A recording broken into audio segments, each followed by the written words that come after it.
Democratic Republic of Congo.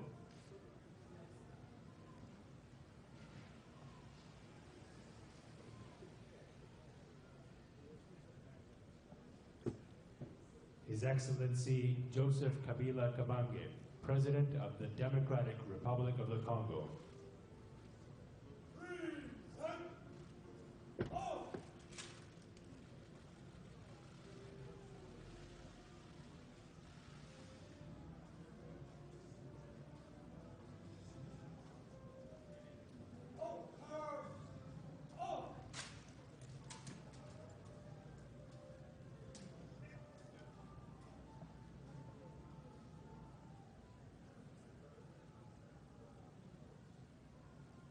Bandeko ko benga, the line is open.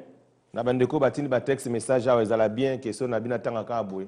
Badlem se ba ko ndima te ke yom to komiango eza bien obengi opesi contribution na yo. Alors nazo senga na bandeko bo pesa contribution na bino parce que nde to lobi awa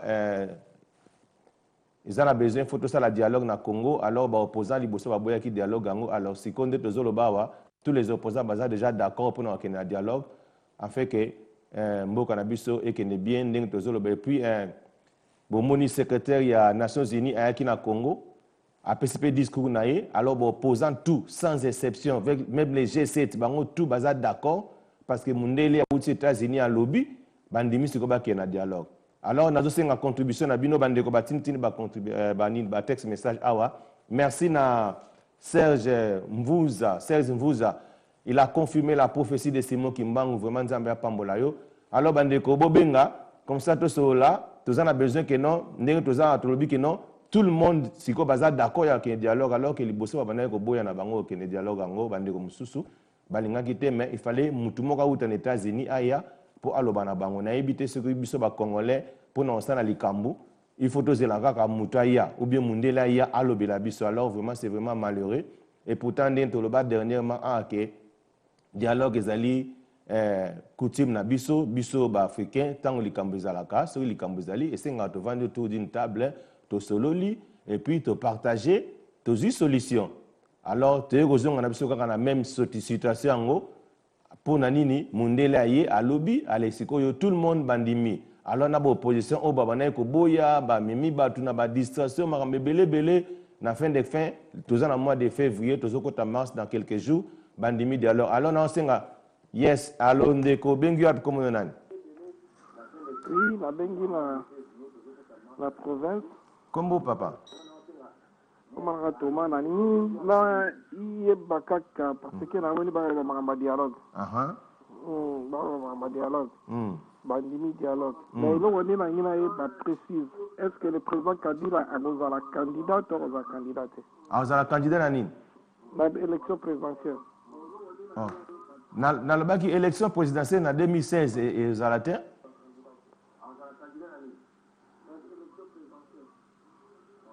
Donc, élection présidentielle en 2016 et aux Alatés. Donc, on a évité ce que vous avez la candidature dans le Cameroun et pourtant, il y a un président au Congo. Donc, tant que il y a des dialogues pour nous solo là, nous avons l'élection dans le futur. Et ça pour nous temps oyoté. Vous comprenez? Okay, God bless you. Thank you very much. Alors, nous allons répondre à des dialogues, sur la dialogue pour la sécurité premièrement ya mboka na biso parce que l'élection est salamaka en 2006 après l'élection Mubulu et Zalaka na kati. En 2011 la même chose tant l'élection salamaki Mubulu et Ngeza na kati. Alors bonjour Bengu api comment on est?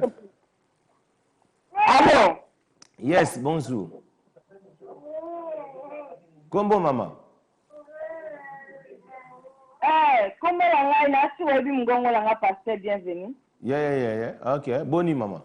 Nazo bien nangi na loba. Yo zo loba dialogue président la dialogue pour na makambo élection yo ya na 2017. Sikoyo biso to mona ka ba MP ba sala rande ba dialogue na ba na ba population. Yeah. Pour la mon président a sala dialogue na ba population ba peuple congolais ba sur le terrain.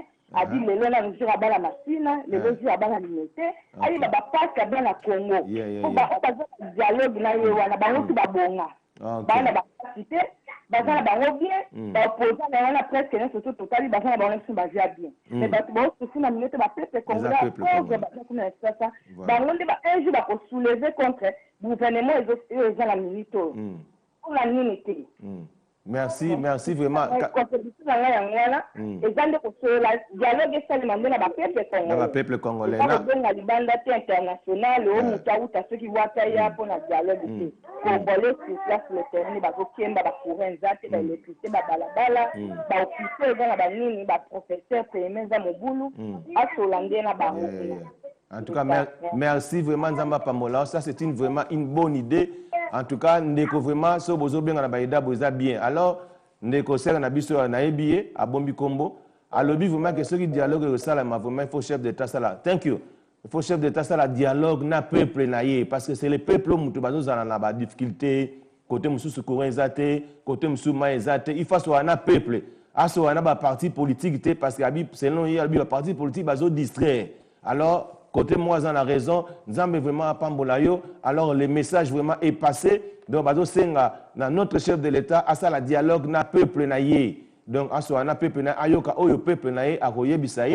Comme ça, ndenge, ego salama, comme ça, boye, bako bon ça. Vraiment, nous avons à Pambolayo. Bandego, benga, bo contribuer parce que nous avons besoin de qu'on a premièrement la paix, deuxièmement, sécurité, à la peuple, à la bien.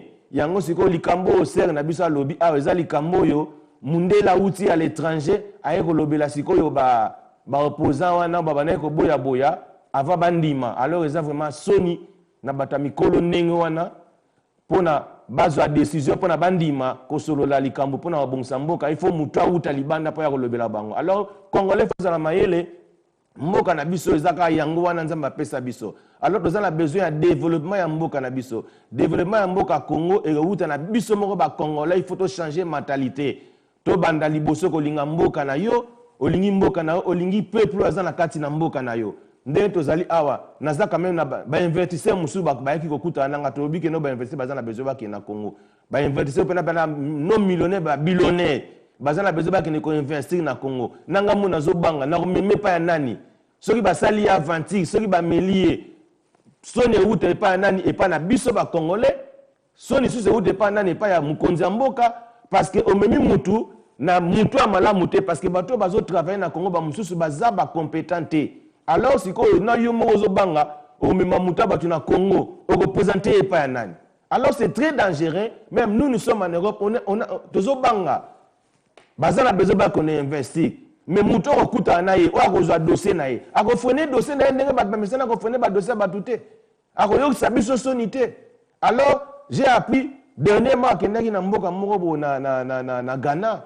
bake pona ba investir ba meli bango 240,000 livres alors que na biso ke no bato mboka mususu bango basakana te na kambongo soko melie akoboma yo akokomso pe liboma akokomso zoba alors ndeko wana ya Ghanéen azandenga to zoloba mutu neza su bien te parce que amelaki ba investisseur mbonga meli bona nzela mabe alors les mêmes investisseurs bazana bene ba ke ko investir na Congo alors ceux qui na memi mutu na Congo ko ça les réalité pour ça l'aventure parce que bato mboka mususu makamba qui c'est pas na bango ça normal et surtout ce qu'a passé loko na ye pour ça la musala na ye alors ezo sengana bandeko bazo tala biso o atina texte mais ça na bike okomi makamba bien mais ozala bien obengi bayoka yo poloba bo sala ba makambo ya bata mate on est des Congolais tous on a besoin avancement ya mboka tous on a besoin ba hypocrisie tous on a besoin mutu on a besoin loba lobby tala ba opposa ba memi biso na distraction depuis l'année passée boke na dialogue baboyi balingai batu ba kufa